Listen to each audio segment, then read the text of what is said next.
cho nó tôi theo sự anh một nữa bây tôi lại để chờ lại nó xin chia nó cho có sếp lần đi nó cho nó mà xin yêu Charlie và thếอะไรเนี่ย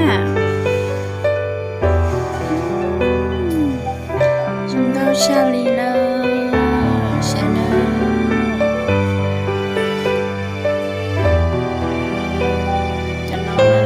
Charlie, kita berdua,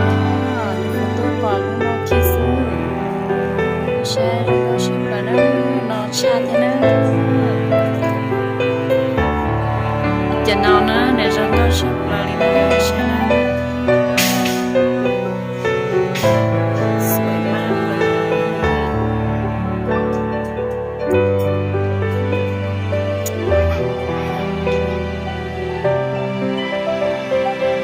Thì sao con cho chị tôi cho tao nào để chờ đâu mà chờ gì đâu mà tao tiếc tia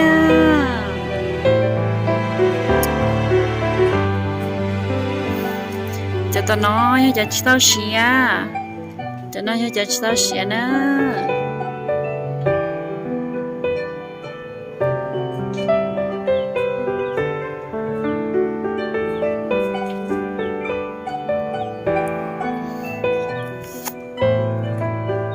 tôi sợ nó sânใจgì tôi đi tao nó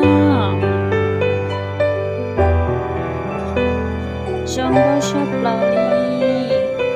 sẽ nói cho nó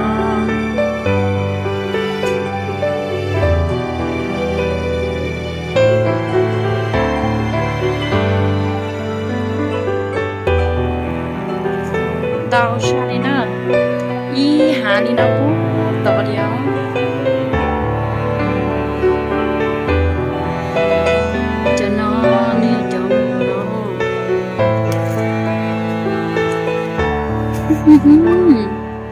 chúng có sao đi nữa ta tỏ gì nữa đi sai cho nó tỏ gì nữa cứ sao cứ sắp lại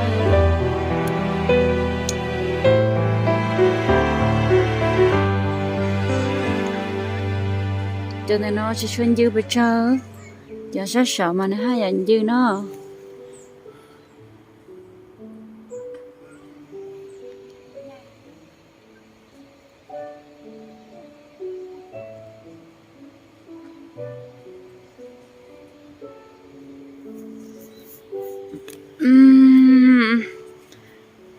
đưa